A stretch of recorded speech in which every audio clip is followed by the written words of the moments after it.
Ayan mga kasari, nagpa-deliver din pala ako kay Lani Store. Halos mga ano to, mga alak. Ayan po. Yung red horse ko is dalawa dapat to. Ay dalawa na talaga to kasi nag-order pa ako ng isa.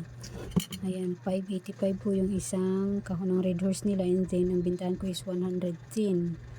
Dalawang case yan. And then Alfonso litro is 265, tapos ang binta ko is 290.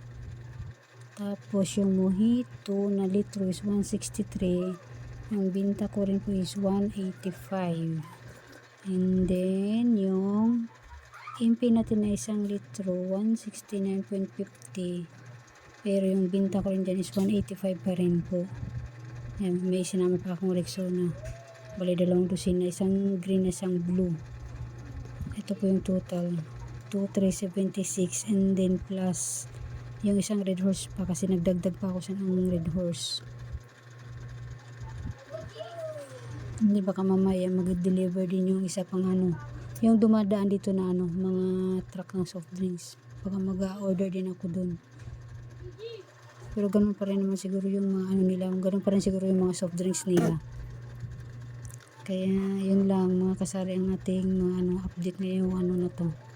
Yung mga order natin sa ating mga suking mga grocery. Yan. Thank you po.